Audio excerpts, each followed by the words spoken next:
Bus டெல்லியில் பாஜகவை நம்பி சென்ற விஜய் சற்றும் எதிர்பார்க்காத திருப்பம். வாங்க அது என்ன விஷயம்னு இன்னைக்குள்ள வீடியோவில் நம்ம பார்க்கலாம். சென்னையில் 2026 சட்டமன்ற தேர்தலை முன்னிட்டு தமிழக அரசியல் களம் இப்போது அனல் பறக்க தொடங்கியுள்ளது. தமிழக வெற்றி கழகத்தின் தாவேகா தலைவர் விஜய் பெரிய நகரங்களில் மட்டும் ஒரு மாபெரும் ரோட் ஷோ நடத்த திட்டமிட்டு வருகிறாராம். ஜெகன்மோகன் ரெட்டி பணியில் இதை மேற்கொள்ள விஜய் திட்டமிட்டுள்ளாராம். காரில் பயணம் செய்யாமல் நேரடியாக சாலையில் யாத்திரை பணியில் நடந்து செல்ல திட்டமிட்டு வருகிறாராம். இந்த நிலையில்தான் தமிழக அரசு வெளியிட்டுள்ள புதிய வழிகாட்டு நெறிமுறைகள் SOPக்கு எதிராக அவரது கட்சி சென்னை உயர்நீதிமன்றத்தில் வழக்கை தொடர்ந்துள்ளது. விஜயின் தனது கட்சியின் பலத்தை நிரூபிக்க சென்னை, திருச்சி, மதுரை உள்ளிட்ட முக்கிய நகரங்களை மையமாக வைத்து ஒரு பிரம்மாண்ட நடைபயணம் நடத்த திட்டமிட்டுள்ளதாக தெரிகிறது. திருச்சியில் இந்த பயணத்தை தொடங்க வாய்ப்புள்ளது என்கிறார்கள். மதுரையில் தென் மாவட்ட மக்களின் ஆதரவை திரட்ட அங்கே ஒரு நாள் நடைபயணம் செய்வார் என்றும், கோவையிலும் ஒரு நாள் நடைபயணம் செய்வார் என்றும், இறுதியில் சென்னையில் மாபெரும் பொதுக்கூட்டத்துடன் முடிக்க திட்டமிட்டுள்ளதாக கட்சி வட்டாரங்கள் தெரிவிக்கின்றன. தேர்தலுக்கு முன்பாகவே மக்களை நேரடியாக சந்தித்த போதே இதன் முக்கிய நோக்கம் இது காரில் செல்லாமல் நேரடியாக சாலையில் நடந்து செல்வது ஆகும்.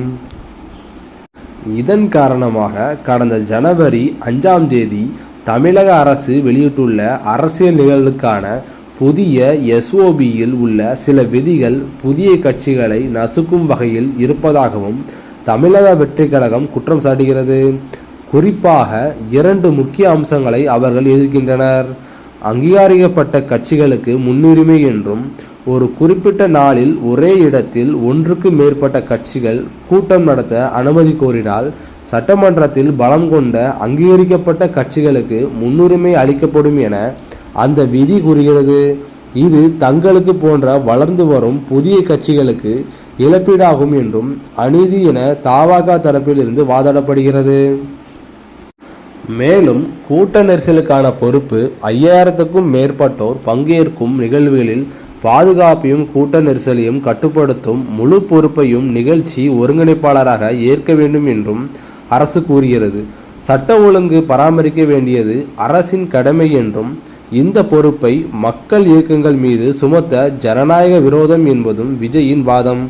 கடந்த செப்டம்பர் மாதம் கரூரில் நடைபெற்ற தாவேகா மாநாட்டின் போது ஏற்பட்ட நெரிசலில் உயிரிழப்புகள் ஏற்பட்டதை அடுத்து இத்தகைய நிகழ்வுக்கு கடுமையான விதிகள் வகுக்க உயர்நீதிமன்றம் உத்தரவிட்டிருந்தது. அதன் தொடர்ச்சியாக இந்த SOP கொண்டுவரப்பட்டது. இருப்பினும் விஜயின் ரோட் ஷோ திட்டங்களுக்கு முட்டுக்கட்டை போடவே இந்த விதிகளை கடுமையாக்கப்பட்டுள்ளதாக விஜயின் ஆதரவாளர்கள் கருதுகின்றனர்.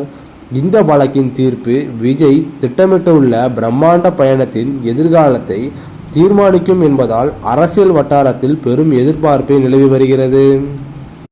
மேலும் இந்த ரோட் ஷோவை நடத்த பல எதிர்ப்புகள் ஆளும் திமுக அரசு நடப்பதாக குற்றச்சாட்டு எழுந்த நிலையில் தமிழக வெற்றி கழகத்தின் விஜய் அவர்கள் டெல்லியில் பாஜக தலைமை அலுவலகத்திற்கு தனது அரசியல் ஆதரவாளர்கள் மூலம் பேசியதாக கூறப்படுகிறது.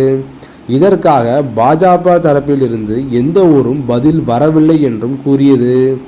விரைவில் பதில் கிடைக்கும் என்றும், தாவேகா நடத்தும் ரோட் ஷோ முழு ஆதரவு மக்கள் தருவார்கள் என்று தாவேகா தரப்பில் இருந்து கூறப்படுகிறது. ஓகே வியூவர்ஸ், விஜய் நடத்துகிற ரோட் ஷோவுக்கு எத்தனை மக்கள் வருவாங்க என்றும், அரசியலில் இது மாதிரி பிரச்சனை வருமா என்ற உங்களோட கருத்துக்களை கீழே உள்ள கமெண்ட் பாக்ஸில் கமெண்ட் பண்ணுங்கள். இந்த வீடியோ பிடிச்சிச்சுன்னா லைக் பண்ணுங்கள், ஷேர் பண்ணுங்கள், மறக்காமல் நம்ம சேனலை சப்ஸ்கிரைப் பண்ணுங்கள்.